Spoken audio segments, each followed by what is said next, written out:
Hi, I'm Julie Hode from Manning Regional Healthcare Center, and I'm one of the lead instructors for CPR and first aid.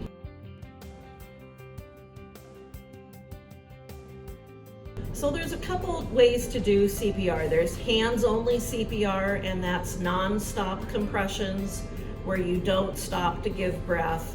Of course, I'm a believer that we need oxygen to live, so I'm going to help give mouth-to-mouth resuscitation or use a pocket mask or a barrier device to give that oxygen to.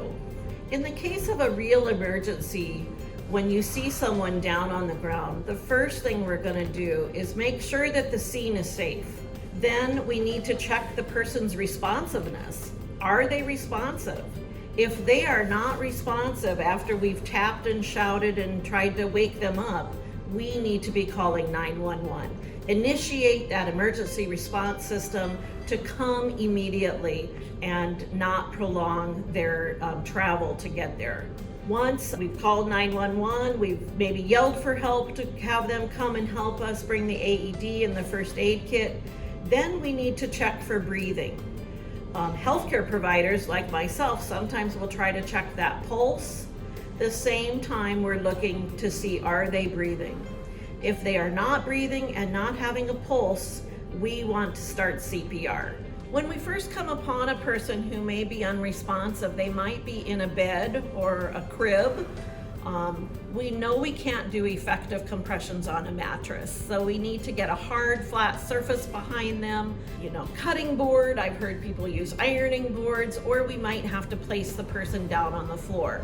If it's an infant, we can take the infant to a countertop or tabletop, so it would be easier for us to perform CPR. But we need that hard, flat surface to do effective compressions.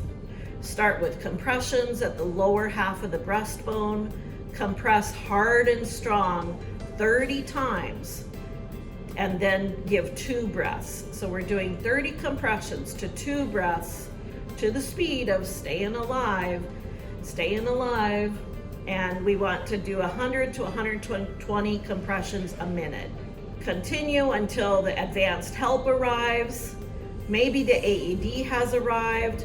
We would want to remove the clothes, put the pads down where the AED tells you to put the pads down, and then follow the prompts on the AED until the AED tells you do not touch the patient, and then we will stop compressions and then do the instructions that the AED tells us.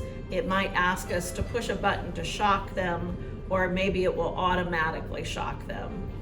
And then once the shock is delivered, we start right back doing compressions until the advanced help arrives.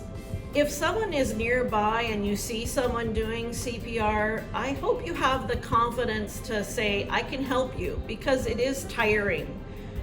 Yes, our adrenaline is kicked in and we think we're very strong, but we do get tired, and then our compressions aren't as effective. And we want the most successful resuscitation. So offer to help them and switch turns every 2 minutes or every 5 cycles of CPR. When you're doing 30 compressions to 2 breaths, you're gonna do that 5 times to equal 2 minutes of CPR. So it's exerting. When we practice, we do those 5 times, and people are amazed how tiring it is, and we just did it 5 times. Think about doing it for 10 minutes.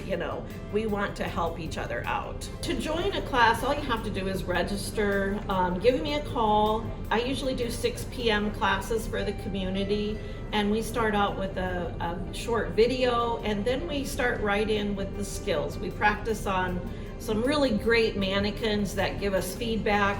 So when you call to register for a class, please know that this is going to make it more comfortable, and so that when an emergency truly does happen, you know what to do. Manning Regional Healthcare Center, your trusted experts close to home.